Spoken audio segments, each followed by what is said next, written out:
wabarakatuh. Saya Iqnurul Jamilah dari Prodi PGMI Fakultas Tarbiyah Universitas Islam Syarifuddin. Pertama, saya berterima kasih kepada Bapak dosen pengampu, yaitu Bapak Dr. Ahmad Ihwanul Mutakin MPDI. Selanjutnya saya akan mempresentasikan materi selanjutnya, yaitu manajemen kurikulum dan peserta didik pada lembaga pendidikan Islam.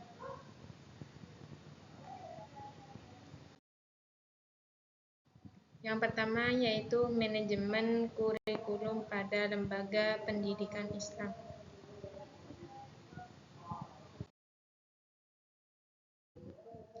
Yang selanjutnya yaitu manajemen kurikulum pada lembaga pendidikan Islam.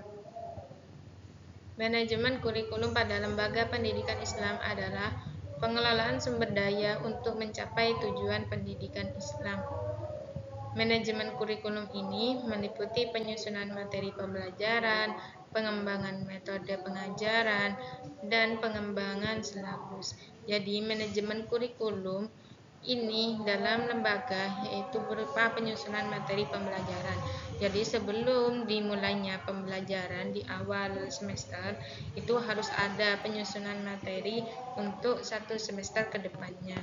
Jadi, itu sudah dirancang bagaimana selama satu semester itu pembelajaran berjalan dengan lancar. Selanjutnya yaitu metode pembelajaran. Jadi metode pembelajaran di sini yaitu bagaimana cara guru untuk menyampaikan materi tersebut saat proses belajar mengajar. Di situ banyak metode seperti ceramah, diskusi, TGT, dan masih banyak lagi metode-metode yang digunakan saat pembelajaran dimulai.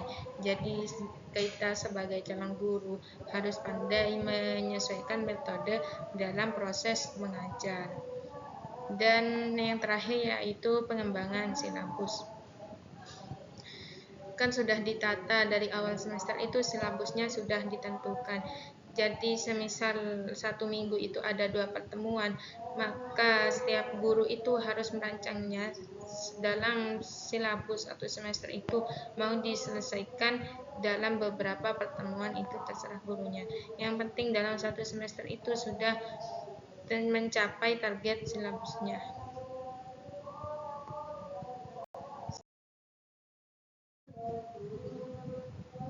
Selanjutnya yaitu prinsip manajemen kurikulum. Itu ada 5 prinsip. Yang pertama yaitu produktivitas, yaitu hasil yang akan diperoleh dalam kegiatan kurikulum yang harus dipertimbangkan dalam manajemen kurikulum. Jadi produktivitas ini hasil yang mana kegiatan sehari-harinya itu sudah terlaksana, maka itu termasuk ke produktivitas, yaitu hasil dari kurikulum yang telah berjalan. Yang kedua yaitu demokratisasi, yaitu pelaksanaan yang harus melaksanakan tugas dengan penuh tanggung jawab untuk mencapainya. Jadi seorang guru itu diperlukan terhadap rasa tanggung jawab untuk menyelesaikan silabus yang telah ditentukan. Apabila si guru tersebut sudah merasa memiliki tanggung jawab untuk menyelesaikan materi tersebut, maka seorang guru tersebut akan berusaha bagaimana caranya supaya silabus ini terselesai pada akhir semester. Yang ketiga, kooperatif. Kegiatan manajemen kurikulum perlu adanya kerjasama yang positif dari berbagai pihak yang terlibat. Jadi di situ butuh kerjasama antar sesama guru dan wali murid, juga itu butuh kerjasama dalam kurikulum pendidikan Islam. Yang keempat, efektivitas dan efisien,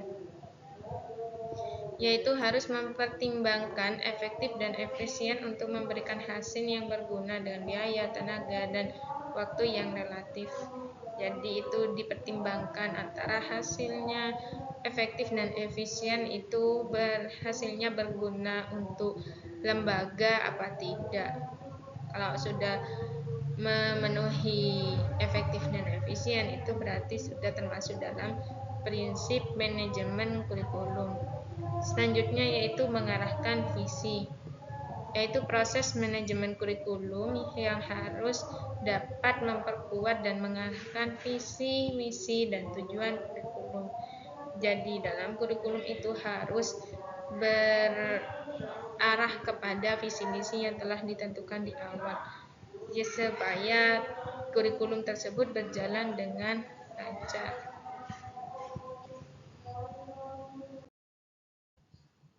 Selanjutnya yaitu tujuan manajemen kurikulum. Di sini ada 3 poin. Yang pertama yaitu membentuk akhlak yang baik. Jadi tujuan dari manajemen kurikulum yaitu membentuk akhlak yang baik terhadap murid di lembaga yang awalnya kurang baik. Apabila masuk ke lembaga pendidikan Islam ini, harapannya akhlaknya lebih baik dari sebelumnya. Dan yang kedua yaitu menciptakan lingkungan pendidikan Islami yang mana telah dididik untuk menjadi anak yang berpendidikan secara Islam. Yang ketiga yaitu meningkatkan pemahaman keagamaan, yang mana ini sangat butuh terhadap anak di lembaga, terutama di pendidikan MI. Itu mulai dari bab wudu, bab sholat itu diperlukan, karena untuk anak yang seumur anak MI itu banyak yang belum diketahui tentang ajaran atau aturan pada agama Islam. Jadi sangat berguna pendidikan agama Islam ini di lembaga MI, karena mulai kecil itu harus diajari tentang keagamaan juga.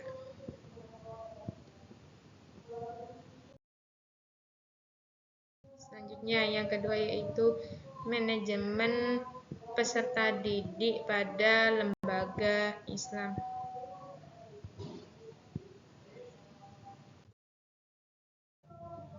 Selanjutnya yaitu manajemen peserta didik pada lembaga pendidikan Islam. Manajemen peserta didik pada lembaga pendidikan Islam adalah pengelolaan peserta didik secara menyeluruh, baik dari segi perkembangannya. Jadi seorang guru itu harus mengetahui perkembangan siswa atau anak didiknya. Bagi peserta didik yang kurang atau lambat dalam memahami itu harus diajari secara khusus sekiranya paham. Seumpama ada siswa dari 10 siswa yang tidak paham ada 3, maka yang 3 tersebut harus dibimbing khusus oleh gurunya sekiranya murid di situ paham akan semua materinya.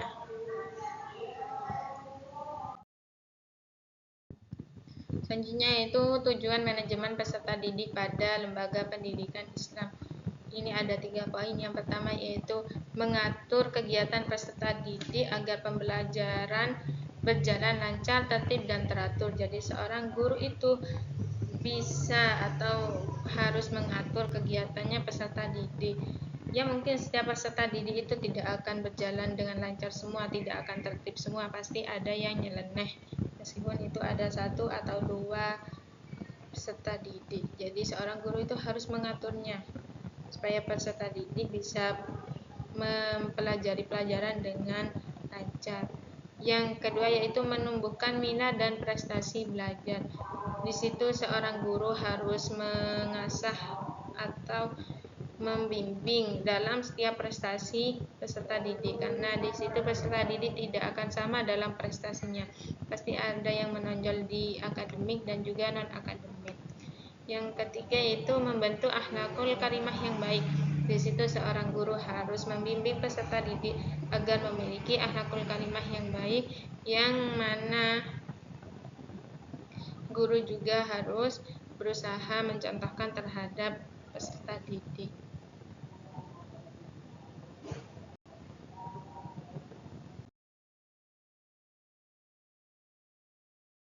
Sekian dari saya, terima kasih. Mohon maaf apabila ada tutur kata yang salah ataupun ada kekurangan kata.